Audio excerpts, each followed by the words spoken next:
Turn on the radio. Your station.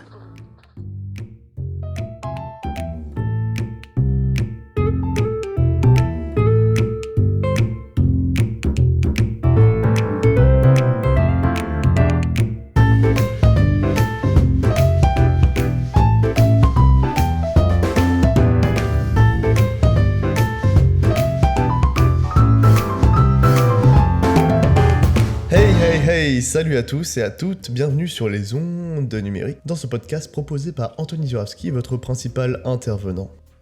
Aujourd'hui, nous allons discuter d'une petite actualité, le trésor volé de l'épave du prince de Conti au musée de Calvette. Bienvenue dans Vestiges survivants, le podcast qui explore les ombres derrière les objets culturels. Aujourd'hui, je vous emmène dans deux affaires fascinantes, aussi distinctes que liées par le destin d'un objet. L'un sorti des profondeurs pour être incendié dans la spéculation, l'autre dérobé dans la réserve d'un musée pour alimenter une addiction. Sous l'eau, l'or, l'épave du prince de Conti.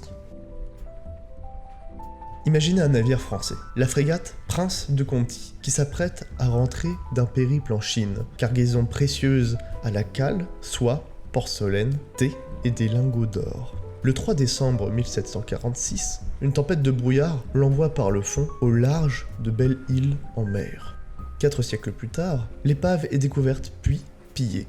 Un ancien plongeur brestois et son épouse revendent sous couvert de faux certificats de provenance entre 16 et 18 kilos d'or, répartis en lingots et en pièces vers la Suisse, les États-Unis et même jusqu'au British Museum. On peut les comprendre. Qu'est-ce que vous auriez fait, vous ? Imaginez ces lingots fondus dans des mains privées, vendus à des institutions renommées, tout en travestissant leurs origines. Lorsque des lingots apparaissent en vente en Californie en 2017, le DRASM lance l'alerte, donc la direction de l'archéologie sous-marine. L'enquête, d'envergure internationale, conduit à la saisie par les autorités, puis à la restitution officielle en 2022. 3 suspects, dont un couple septuagénaire, sont mis en examen pour recel de biens culturels en bande organisée, blanchiment, association de malfaiteurs, jusqu'à exportation illégale. La Cour de cassation confirme la saisie du navire Thétis, qui était leur navire d'exploration et de plongée, dans un arrêt soulignant la gravité des faits et l'esprit de lucre. Un récit d'orfèvrerie et de dissimulation où économie souterraine et patrimoine national se heurtent. Au-delà des lingots, c'est notre mémoire maritime qui vacille et des traces du passé qui sont désormais entièrement perdues. Après, à qui appartient vraiment ce trésor ? Au découvreur, à l'État ou à l'ancienne compagnie peut-être des descendants du navigateur ou même du navire ? Dur de résister quand on découvre autant d'or à portée de main. Pense-t-on à son enrichissement personnel ou à l'histoire générale de l'humanité ? Les deux sont compréhensibles, bien sûr, mais un mène tout droit à la prison. Et c'est pour ça que je voulais parler de ce petit témoignage qui est d'actualité, qui nous rappelle toujours de prendre les bonnes décisions au bon moment concernant le patrimoine. Car il y a des règles et effectivement des punitions. Deuxième histoire, dans les réserves du musée Calvette. Le vol pour la drogue. L'histoire change de décor, mais conserve son aura de choc. Le musée Calvette, à Avignon, temple de l'art, devient le théâtre d'un vol d'un autre type, celui d'œuvres destinées à acheter de la cocaïne.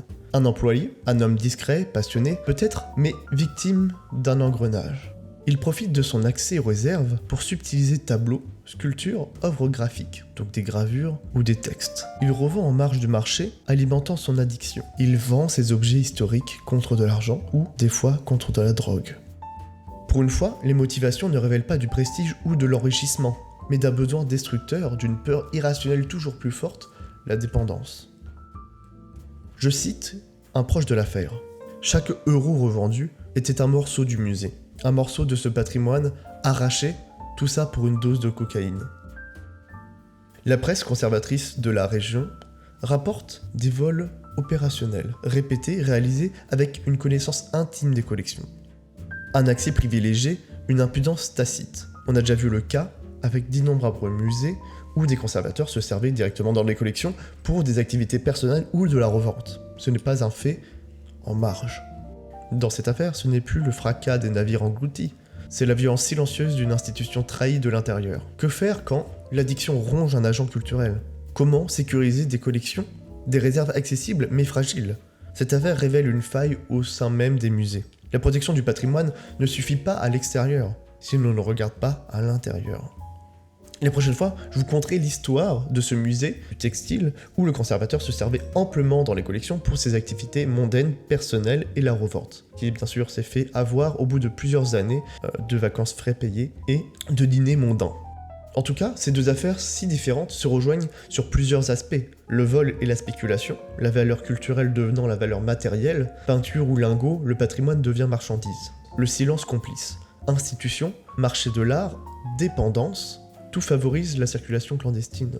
La justice lente, des enquêtes internationales, avec des procédures très longues, parfois avec des conclusions assez floues. Si on pouvait faire une conclusion, qu'on ravage un trésor sous-marin ou qu'on vide une réserve culturelle, le patrimoine subit une violence systématique. Ce sont des fragments de mémoire volés ou détruits, notre héritage mis à mal. Ces histoires nous rappellent qu'un lingot, un tableau, une sculpture, c'est bien plus qu'un objet. Ce sont des récits, des identités, des patrimoines collectifs. Ils méritent d'être protégés à la racine comme en surface. En tout cas, merci d'avoir écouté ce petit épisode intitulé Vestiges survivants.